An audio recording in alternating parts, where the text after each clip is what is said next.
7월 8일 금요일 새벽 예배를 하나님 앞에 올려드리겠습니다. 오늘 우리에게 주시는 하나님의 말씀은 히브리서 6장 13절에서 20절 말씀입니다.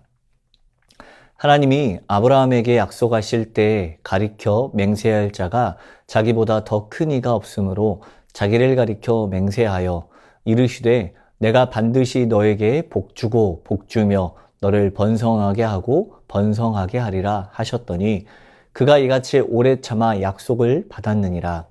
사람들은 자기보다 더 큰 자를 가리켜 맹세하나니 맹세는 그들이 다투는 모든 일의 최후 확정이니라. 하나님은 약속을 기업으로 받는 자들에게 그 뜻이 변하지 아니함을 충분히 나타내시려고 그 일을 맹세로 보증하셨나니 이는 하나님이 거짓말을 하실 수 없는 이 두 가지 변하지 못할 사실로 말미암아 앞에 있는 소망을 얻으려고 피난처를 찾은 우리에게 큰 안위를 받게 하려 하심이라. 우리가 이 소망을 가지고 있는 것은 영혼의 닷 같아서 튼튼하고 견고하여 휘장 안에 들어가나니 그리로 앞서가신 예수께서 멜기세덱의 반차를 따라 영원히 대제사장이 되어 우리를 위하여 들어가셨느니라. 아멘.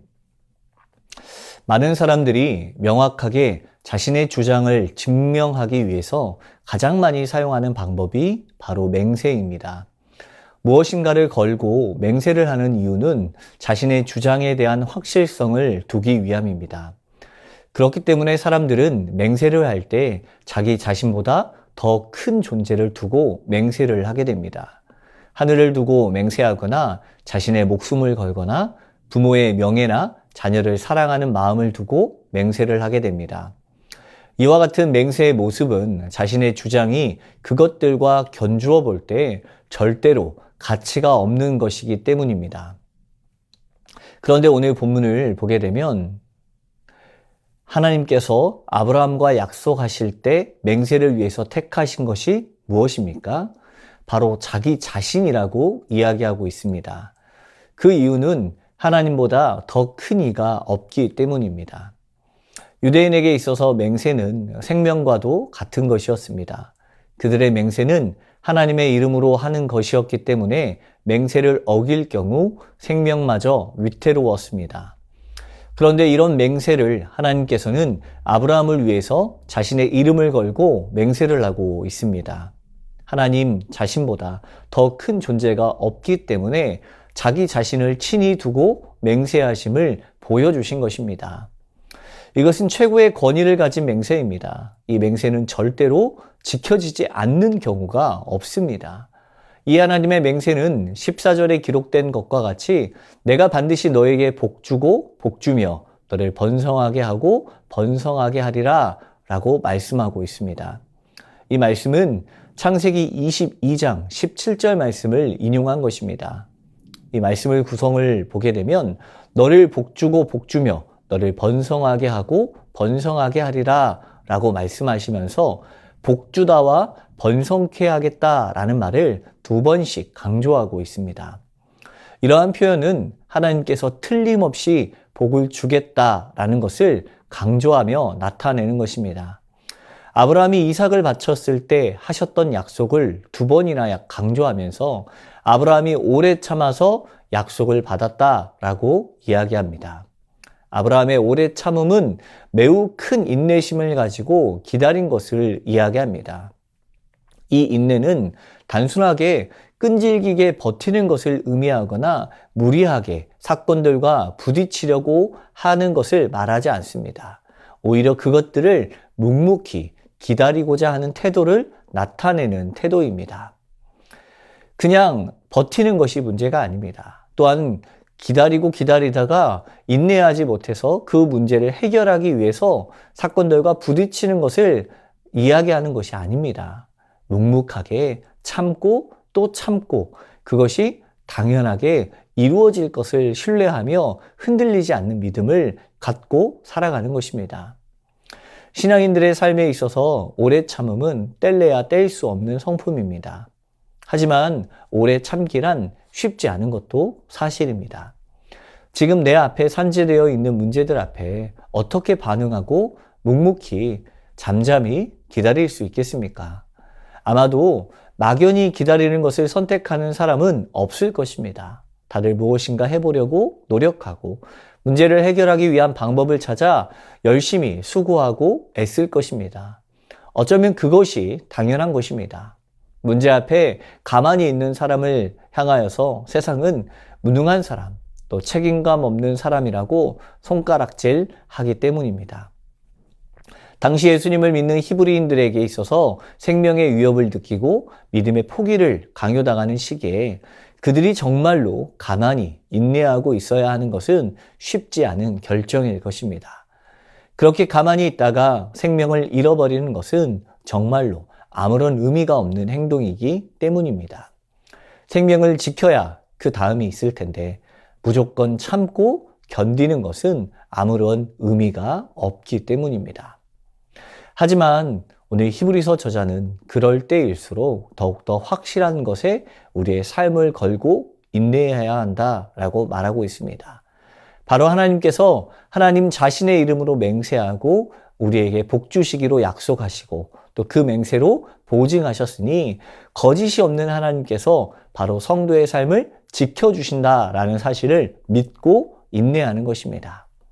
이와 같은 약속을 하시면서 하나님이 거짓말하실 수 없는 두 가지 변치 못할 사실을 말씀해 주셨습니다. 그리고 그것을 통해서 앞에 있는 소망을 얻기 위해 피난처를 찾은 우리에게 큰 위안을 받게 하려 하심이라고 말씀합니다. 여기에서 말하는 두 가지 변치 못할 사실이란 하나님의 약속과 그 약속에 대한 맹세를 가리킵니다. 따라서 이를 보면 성도들이 품는 소망은 단순한 소망이 아니라 하나님의 약속과 맹세가 첨부된 소망임을 알 수 있습니다. 그리고 이것은 성도의 소망이 세상 사람들이 갖는 것과는 질적으로나 내용적인 면에서나 차원이 확연하게 다른 것임을 말해주고 있습니다. 우리가 늘 기도하는 것은 늘 나의 원함을 위해서입니다. 내가 하고 있는 일들이 잘 되길 원하고 항상 건강하길 원하고 나의 자녀들의 삶이 풍성하길 원합니다. 이 모든 것들은 개인적인 주관에서 원하는 것을 말할 뿐이지 어느 것 하나도 확실하게 이루어지는 것은 없습니다. 하지만 오늘 예수 그리스도께서 주시는 소망은 다릅니다. 주님께서 성도의 삶에 자신의 이름을 걸고 맹세하셨습니다. 예수 그리스도의 생명을 주심으로 맹세하셨습니다. 그렇기 때문에 그 소망은 영혼의 닷과 같아서 튼튼하고 견고하여서 휘장 안에 들어가게 하십니다. 바로 헛된 것을 쫓아가는 것이 아니라 굳건히 서 있는 닷을 통하여서 헛된 가르침에 휩쓸려 뒷걸음치며 되돌아가지 않게 하시는 것입니다. 소망에 닻을 내리고 흔들림 없이 서 있을 수 있도록 하십니다. 종종 인생은 파도와 같다고 말하며 그 파도에 맞서는 항해가 우리의 삶이라고 말합니다. 그런데 항해하는 도중에 파도는 우리를 기다려주지 않습니다. 또한 똑같은 파도는 우리에게 절대로 일어나지 않습니다. 갑자기 밀어닥친 파도, 전혀 가늠할 수 없는 늘 새로운 역경이 우리에게 찾아오는 것입니다. 내가 아는 지식과 지혜로는 그 인생의 파도를 타파할 수 있는 힘과 능력이 없습니다. 그렇기 때문에 하나님만을 의지해야 하는 것입니다. 자신의 이름으로 맹세하심으로 그의 자녀된 우리를 지키신다 약속하신 그 주님의 말씀을 굳건히 붙잡고 나아가야 합니다. 오늘 본문에서 말하는 소망의 닷은 일반 닷과 다릅니다. 단순히 견고한 것으로 끝나는 것이 아니라 견고할 뿐만 아니라 휘장 안으로 들어가게 한다고 되어 있기 때문입니다. 닷은 배가 흔들리지 않고 고정시켜주는 역할을 합니다. 하지만 성도의 닷은 다릅니다. 흔들리지 않게 할 뿐만 아니라 하나님의 휘장 안으로 들어가게 하십니다. 이 세상의 물결과 험한 파도에 휩쓸리지 않고 흔들림 없이 천국을 향해 나아가길 원한다면 영원한 약속의 본체이신 그리스도를 붙잡아야 합니다. 우리의 소망의 닻을 오직 주님을 향하여 내려야 합니다. 이것이 가장 완전하고 확실한 소망의 닻입니다. 주님께서는 이 약속의 확신을 위해서 우리보다 더 먼저 앞서 가셔서 멜기세덱의 반차를 따라 영원히 대제사장이 되어 우리를 위하여 들어가셨습니다. 이미 완전한 주님께서 연약한 우리들을 위해서 그 길을 들어가신 것입니다. 이것은 자신을 위해서가 아닙니다. 오직 주님의 백성된 우리들을 위해서 그렇게 행하신 것입니다. 주님의 행하심을 통하여서 성도의 신앙이 더욱더 굳건히 세워지는 것입니다. 오늘 나의 영원한 대제사장이 되신 예수 그리스도께서 성도의 삶의 보호자가 되어주시고 인도자가 되어주십니다. 어떠한 인생의 풍랑을 만난다 할지라도 흔들리지 않도록 하나님께서 지키시고 보호하시는 그 길을 따라가는 귀한 성도의 삶이 되길 바랍니다. 말씀을 붙들고 기도하겠습니다. 사람의 맹세가 아니라 하나님의 맹세를 따라 살아갈 수 있는 삶이 되게 하옵소서. 세상의 소망을 따라가는 것이 아니라 영원한 소망을 따라가게 하옵소서. 갑자기 밀어닥치는 파도와 같은 어려움 가운데 흔들리지 않고 주님을 향한 영원한 닻을 내릴 수 있는 믿음을 허락하여 주옵소서.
나라와 열방을 위해서 기도합니다. 위정자들이 이념과 지역과 세대, 정당의 벽을 넘어서는 국정 운영의 지혜를 허락하여 주시고 우리 앞에 있는 어려운 문제들을 잘 해결해 갈 수 있게 하옵소서. 전 세계적인 경제 위기와 이상기후, 전염병으로부터 지켜주시고 하나님의 뜻을 구함으로 모든 어려움을 지혜롭게 이겨나갈 수 있는 힘을 주옵소서. 하루속히 이 땅이 복음으로 통일되게 하시고 우리나라를 열방을 위한 제사장 국가로 세워주옵소서.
교회를 위해서 기도합니다. 광주 세순교회가 십자가 복음의 능력 위에 세워지게 하시고 예수님과 동행하는 공동체로 서게 하여 주옵소서. 담임 목사님을 통해서 은혜의 말씀이 선포되게 하시고 목사님의 리더십을 통하여 모든 예배가 하나 되고 예배에 은혜가 있는 교회 되게 하옵소서. 다음 세대 여름 사역을 통해서 믿음의 굳건함이 세워지게 하옵시고 지도교역자와 교사 순장들이 성령의 능력으로 붙잡혀 가르치게 하옵소서.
선교사님과 화로분들을 위해서 기도합니다.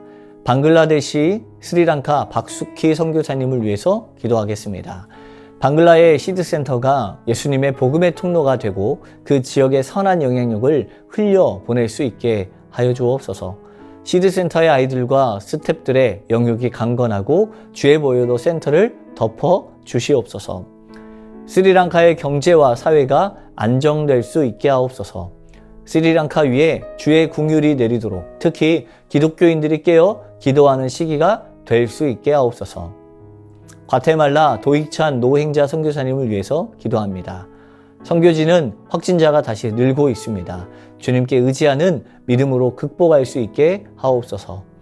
7월에 여러 사역들이 순조롭게 진행될 수 있게 하옵소서. 순회 사역과 왕진을 통해 모두 주님을 만나고 건강히 회복되게 하여 주옵소서. 환우분들을 위해서 기도하겠습니다. 문현자 권사님, 권우순 권사님, 임인환 권사님, 추명우 성도님, 추승민 형제, 이춘실 집사님, 김인혜 집사님, 최혁기 성도님, 이길태 집사님, 김찬준 집사님, 김영자 권사님, 정순금 권사님, 김복남 권사님, 김광순 집사님, 박문천 집사님, 노성빈 형제, 최혜랑 집사님 아버님을 위해서 함께 기도하시다가 개인 기도로 나아가겠습니다.